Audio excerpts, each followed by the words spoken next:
and welcome to Spiritual Awakening 101, guiding you to rise above limits, embrace divine wisdom, and discover the deeper power with your soul.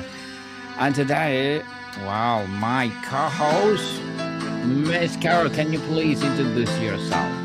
Hi, my name is Carol, and I have been spiritual for a few years, and I'm deeper into my journey and wanting to help others. Yes, and thank you for doing that, Miss Carol. Thank you for Thank having you. me. Yes, thank you, thank you. And today, let's talk about something good, walking in divine purpose. So, Miss Carol, many people feel tension between their own ambitions and sense of divine calling. What are the key differences between a personal goal and divine purpose? Well, I believe a lot of people are chasing the American dream.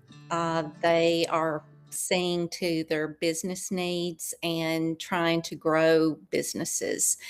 And when it collides with an awakening and you realize that you do not want to do the things in 3D that you have been doing for years, there's a big collision there, and you have to make a decision. And so for me, I stepped away from a good business to fulfill my soul's calling and my soul contract.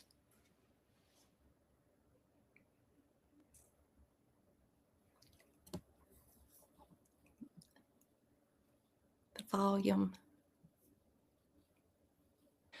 In a noisy world, Miss Carol, what practical steps can someone take to quiet the external chatter and discern the still small voice pointing toward their purpose? Well, I believe that if you meditate, that helps. Spending time in nature, grounding yourself, listening to that inner voice, which is your higher self. Once you start listening to it and quit fighting against what is to be, then you can fulfill your purpose. Definitely. So, Miss Carol, tell us, how did you redirect your calling? Well, I had no choice. I was forced. So after building a successful career and business, I it was like everything started falling apart, and including having cancer. And so, what I learned was to listen to that higher self and walk away from the things that no longer serve me. And that is people and situations, including your job. I call it my 3D work. I still do my medical billing and coding, but it doesn't drive me passionately like it did in the past. And once I realized through everything that has transpired in my life, my happiness comes from serving God, from fulfilling my soul contract and living my divine purpose. So we all have to, once we understand, people go through awakenings, and when they do, um, if you listen to your inner guidance, and I do a lot of prayer too that has guided me, that's given me wisdom along this path. So yeah. For someone who feels utterly stuck or unclear about their purpose, what is the first small steps you would advise them Well, to take? I would journal. I would also make a list out of things that make me happy professionally versus not. And a lot of times people are around toxic people at work. And sometimes there's karma that's involved, and that stops you from living your divine purpose. So you have to listen internally. I believe prayer is essential. Sometimes we need guidance from up above. Things, sometimes we try to what I call fit a circle into a square. And for me, the square is no longer who I am. And so my purpose is to help others through their awakening, their early spirituality, and to help heal others. So once I understood my purpose, it's like it's a lightening feeling within. My heart is not as heavy. I don't have the anxiety that I used to have. So you have to listen. But I recommend also there's like a career test online. So, with that, it gives you a four-letter code. It's called the Myers Briggs test.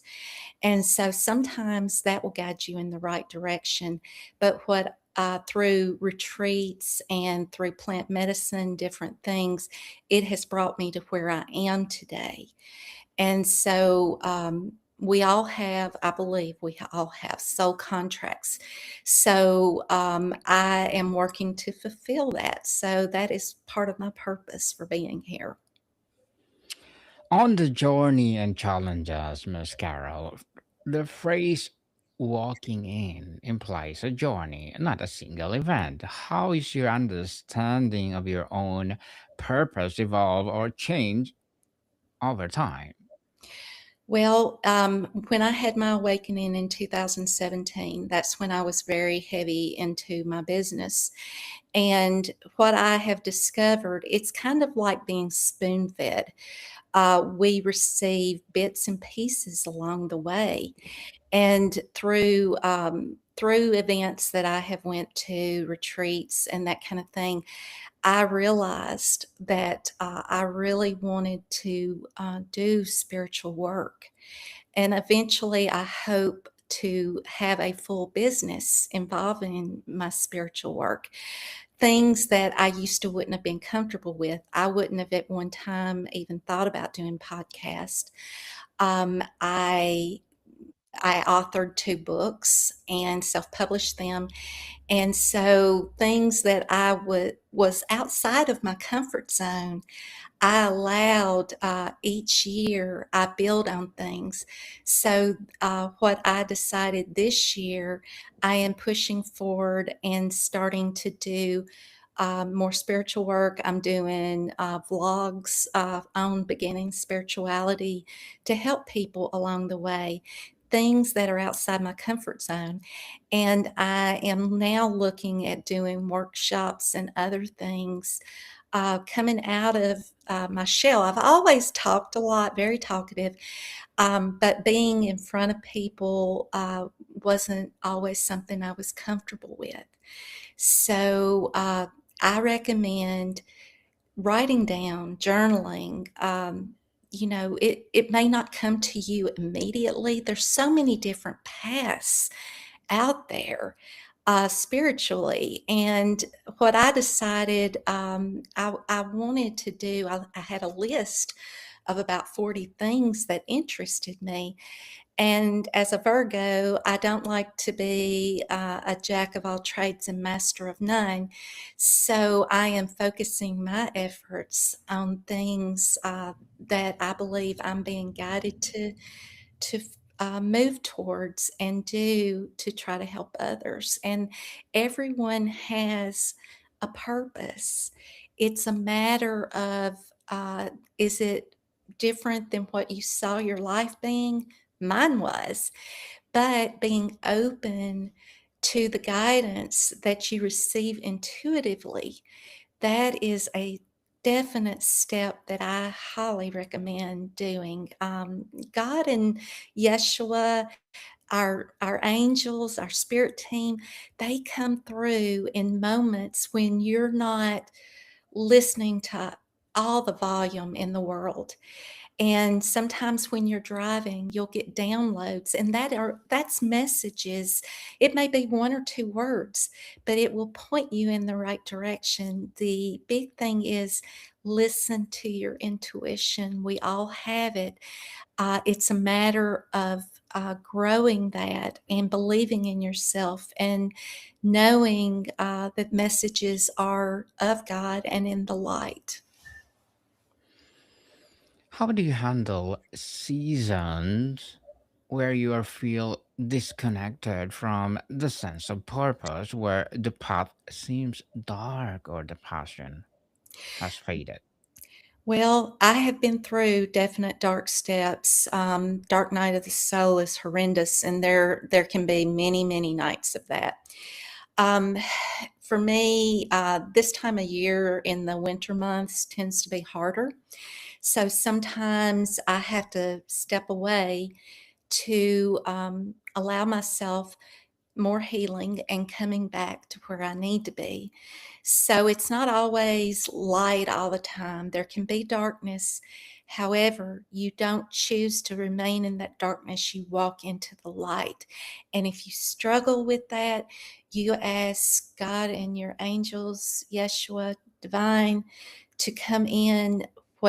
What you feel is overwhelming sometimes, you ask for guidance. You ask if you feel you can't walk during those times, you will be carried. It's a matter of opening your heart and your mind and try not to stay in that darkness, but it can be difficult. Definitely, it can be difficult and overwhelming sometimes. So, Ms. Carol, how does walking in divine purpose reshape one's daily priorities and the use of time, talent, and resources? Well, used to, I was so 3D driven. I worked 16 and 18 hours a day in my regular job.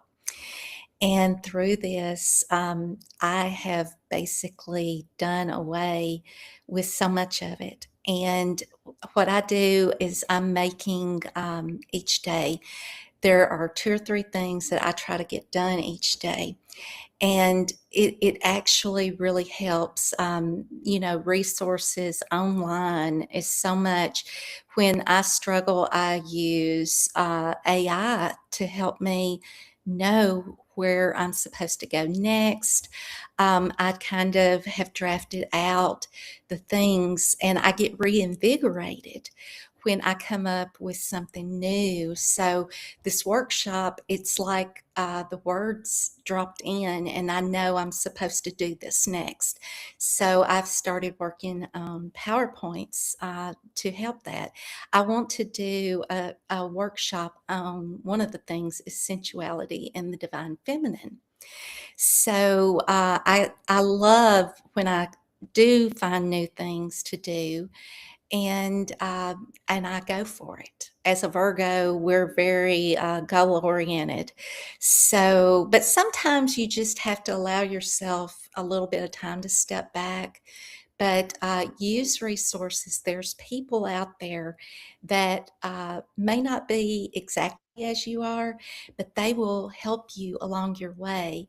And sometimes people come into your life and they leave, and you have to understand we are not supposed to be so connected to things and people that we don't move forward. We are not to remain in any kind of sadness. Um, we are here to really truly help uh, with God's will and to help others fulfill their own. Miss Carol, is divine purpose always a grand public mission, or it can be lived out quietly in ordinary roles as a parent, neighbor, or community member?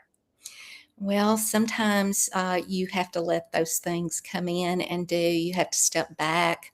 I know with my own family, there's times when I am more motivated than at other times because life is busy. It's busy for all of us.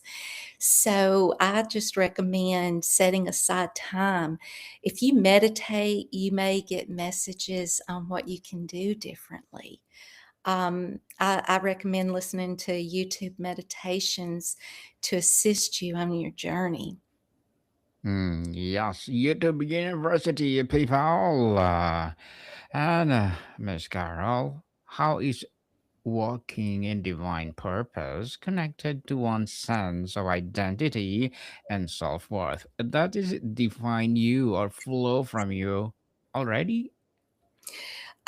Well, used to my 3D job is what I receive my self worth from. Mm-hmm. And what I learned through that process, when I left jobs, the people and the job that I cared so much about does not matter. People in that job leaves your life. And for me, I stepped back. And so I'm not around people all the time. So these are things, different, there's waves of different things that happen. And you just have to allow yourself that time when things are busy with family and friends and circle back to it. Put it to the side. I keep notes of things I want to come to, and I text myself notes through and messages just where I don't forget. Even a blurb, something like that, helps you to come back into it and away from the 3D. There's so much that's happening right now to where people are not happy in the 3D. That's nothing new, but I believe it's been exacerbated now. And so for me, when I finally decided to not fight this spirituality that I am in, I'm a lot happier. People say I'm peaceful, and I feel I am for the most part. And so you have to look inside and ask yourself, does what I'm doing really make me happy? If not, what will? Things that is not financial, things that are not job related, you have to look and decide, are you living through others' expectations instead of being your true self? So I believe more and more people are going to be called and listen to coming into their purpose. For those who feel they made too many mistakes or are unqualified, what are the relationship between past failures and being called to a purpose? I've had plenty of failure in my life. So the thing about it is, you have to think about, okay, why is this a failure? Is it something I'm not happy with? Is it something I should be doing differently?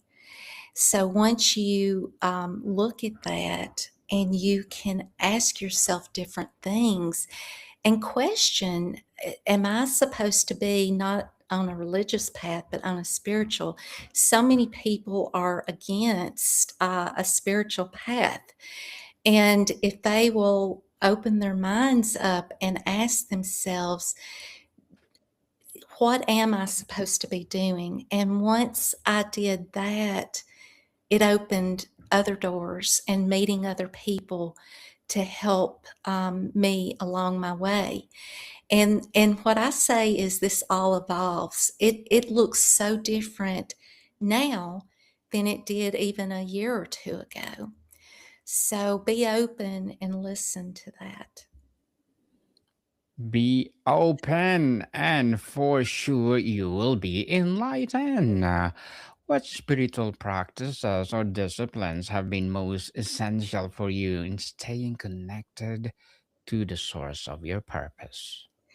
Well, plant medicine definitely has been one of the things that has helped me to remain true to myself. And I believe meditation helps, journaling.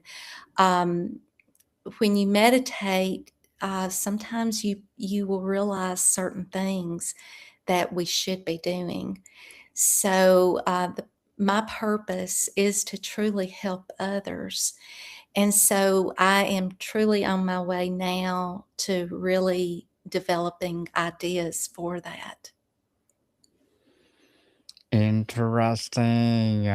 Miss Carol, how do you define success when you are measuring a life purpose rather than just accomplishments? Well, at one time, I measured my success by my financial income. And when I stepped back, I stepped away from a six-figure job. And now my purpose, my happiness is doing minimal 3D work. I do what I need to get done, usually about 20 to 30 hours a week. And the rest of the time, I am spending on trying to create things that will help others, write blogs and do vlogs and that kind of thing. Those are the things now that make me happy. And I know that I'm fulfilling my purpose. Money is just, to me, people chase it. It can buy you a lot of nice things, but it doesn't buy you happiness. And I had rather live like I am now than be what I was a few years ago. More Mm. compassionate, kind, loving. I was very in my masculine energy, and now I listen to my inner feminine wisdom. Indeed, money can buy books, but not knowledge. Yes, money can buy bed, but not sleep. Exactly. So, Miss Carol, is it divine purpose always a grand or public mission that we need to adhere and advocate to other people?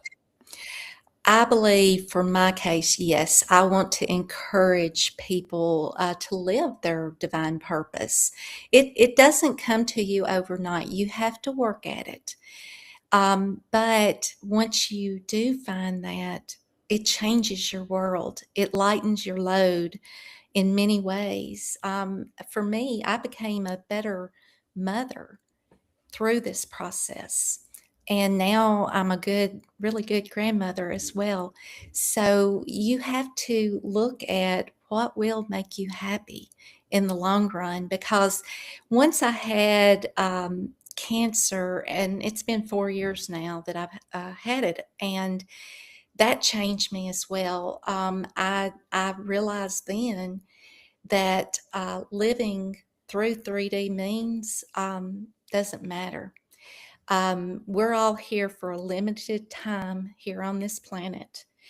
And the question is, what can you do to assist humanity and yourself through a spiritual awakening and your purpose?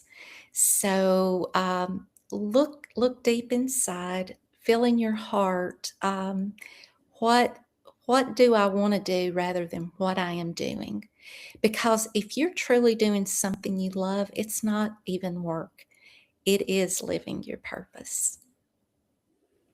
Living your purpose for sure. And Miss Carol, before we wrap up our discussion for today, I'm inviting you to please do listen to my other podcast, people, my other podcast, because my Abstract Essay is already in fifth season, Abstract Poetry in third season, and my Book 101 Review in sixth season. This year, Comedy 101 third season, and my Food 101 in its sixth season as well. Geography 101, Love Letters, Movie 101 Review, Music 101, our fourth season. Science 101, Sex 101, and its third season. And my baby podcast, Trivia 101, Motivation 101, Entrepreneurship 101, Mental Health 101, and of course, Bible Verses 101, and coming Spirit Spiritual Awakening 101 with Miss Carol. Please listen to them wherever you listen your podcast. So, Miss Carol, to wrap up, looking back, what has been the deepest personal reward or form of fulfillment that has come from seeking to walk in this way? Well, I mean, anytime that I can send Reiki healing to someone, it brings me joy. And when I know it's helped them, that right there has been such a large piece of joy for me. So, whenever I can do things to help others, whether it's tarot cards, oracle, energetic healings, those are things that I truly know I'm supposed to do and assist through all of this chaos in the world today. Yes, chaos to the world is we need to navigate through our spiritual awakening. Yes. So, Miss Carol, would you like to plug in something? You can go to my website, healingsacredwounds.com, and there's a contact piece of information. And I'm VC Pit One on Instagram and just VC Pit on Facebook. And I do a lot of beginning spirituality topics on that. Yes, people, support Miss Carol or visit Pete, the pen name, right? How about the Yes. books? The books, Miss Visit, where they can buy. And they can get them through Amazon, Walmart, Books A Million, and Barnes and Noble. So any of those places. Yes, people, let's about Miss Vissy or Miss Carol, and of course, our Spiritual Awakening 101 coming wherever you listen your podcast. So, Miss Carol, thank you so much for your time. Thank you, Daniel. It's always a pleasure. Maricam people, see you soon.